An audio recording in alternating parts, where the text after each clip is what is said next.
Georgia's parliament has voted to drop a controversial foreign agents bill. Opponents of the legislation warned it could stifle dissent, curtail media freedoms, and hinder Georgia's aspirations of one day joining the European Union. The reversal follows days of demonstrations and mass rallies in the capital, Tbilisi. This is the moment that thousands in Georgia had been waiting for. After days of protests, it took just minutes for the country's parliament to drop its controversial foreign agents bill, lawmakers voting it down by 35 to 1.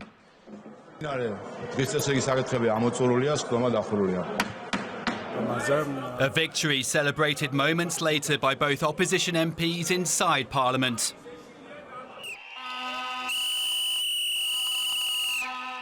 And those protesting outside, many who've spent days here fighting for what they see as the country's future, away from perceived Russian influence and inside the European Union. Me and my generation were protesting here. We were standing like, I think 2 or 3 days in a row. So the fact that it is dropped and we're moving towards the European Union is, of course, a good and a happy fact for us. I support my country always, and I'm standing here all the time because, I'm Georgian, and it's my responsibility to stand here with my people. And about the law, I think that it's very bad for our country because we support Ukraine, we support Europe, and we want to be the part of Europe. This bill has exposed a growing divide in the country over its links with Russia and Moscow's influence over the ruling Georgian Dream Party. Protesters and opposition parties had claimed the proposed legislation could stifle dissent and curtail media freedoms, mirroring a form of Russian-style repression ahead of a parliamentary election next year. This election is looming. They already try to pressure opposition, and opposition in Georgia is very fragmented, and I would say they managed to marginalize them. But at the same time, they see that there are some other societal forces like civil society and free media who could challenge them for the next election. So one of the aim of this law was somehow to subdue and marginalize civil society and free media.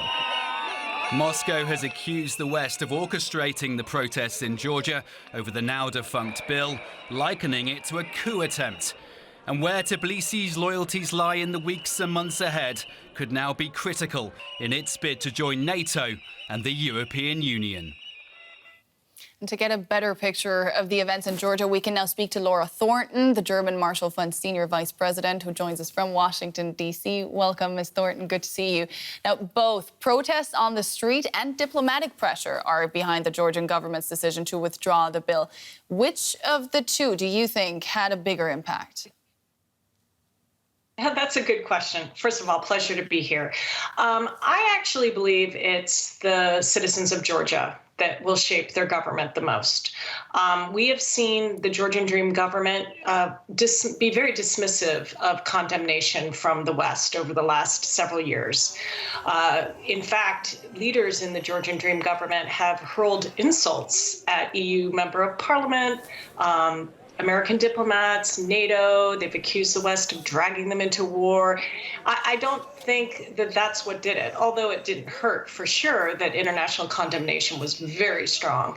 But I believe it's truly the people power here. I was amazed and felt warm towards all the Georgians that went out to defend their democracy. And I think ultimately that had played a big role. The Kremlin reacted by stating it is, quote, watching the situation with concern. How should we interpret this? Well, I think the Kremlin was extremely disappointed. Georgian Dream government, unfortunately, has been moving away from the West and towards the Kremlin, has been a conduit for sanctions during the war, has gone out of its way to insult Ukraine, Georgian government, I mean. So I think the Kremlin was quite excited by this turn of events. And the NGO law that Georgia was proposing to pass very much resembles Russia's NGO law. I mean, I think it's extremely important to note here that countries that have NGO laws are not beacons of freedom and democracy. There are countries like China and Saudi Arabia and Azerbaijan and Bangladesh. I've lived in countries that have passed NGO laws, and it usually happens at the sort of the last gasp of democracy. So this was a terrible sign for Georgia. And I think the Kremlin was really encouraged, because there's nothing the Kremlin likes more than countries falling from democracy and falling from the West. How will this affect Georgia's hopes to join the European Union? Well, Georgia has a long way to go.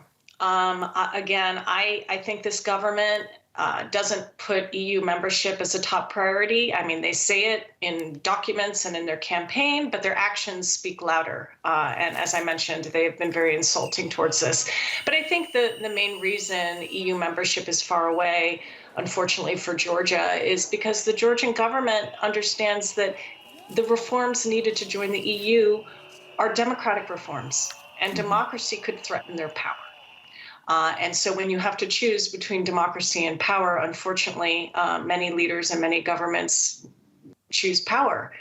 And so I think that's why they've been at this crossroads for some time. And I think that it's very scary to them that an opposition party would win in Georgia. But I also think that Georgian people here have spoken. My question is, how much does this resonate outside Tbilisi? How much do Georgians in the countryside care about the NGO law or know about the NGO law? So I hope it's a real wake-up call that democracy is really at its last step here. Yeah, well, a lot remains to be seen in Georgia. Laura Thornton from the German Marshall Fund, thank you so much for your analysis. Thanks for having me.